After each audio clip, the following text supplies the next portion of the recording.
Definitely been an increase. It has a lot to do with physicians always thinking that they had, yes, we're treated terribly and there's no respect anymore.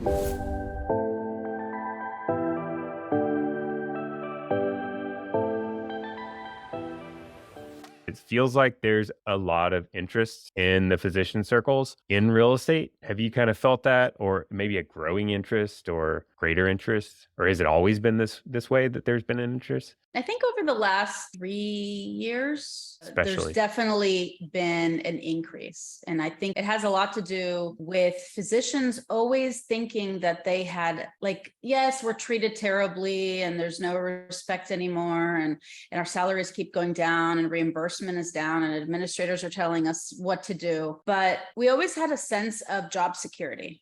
COVID proved that wrong. COVID proved that physicians, even during a pandemic, can be let go. Their hours can be cut, their salaries cut. They can be told you have to go in to see this patient that has an incredibly infectious disease and you might die, but you have to go in because you have to get paid. And so that they started thinking like, oh my God, okay, well, what if I don't want to do this? What are my options? I'm tied to this job. What happens if I get really, really sick? What am I going to do for income? And I think that it was just kind of a wake up call. And it's not limited to just physicians. There's the great resignation now, like people are leaving corporate jobs and it's not limited to that. But there was a big awakening during and after COVID. Yeah, I feel like you could call it physician burnout or moral injury or whatever, frustrations with your career, or there's this like increased desire to, and people even say it this way, to gain freedom. Freedom is like a big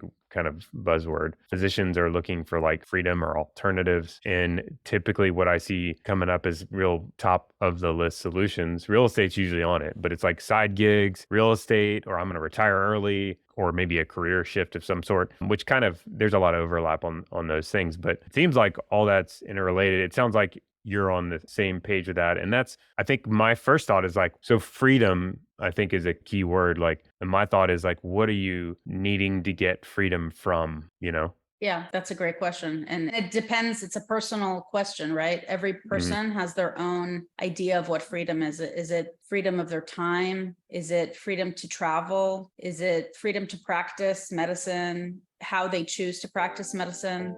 Freedom from financial worries. I mean, there's so many ways to look at freedom, and it's a personal definition.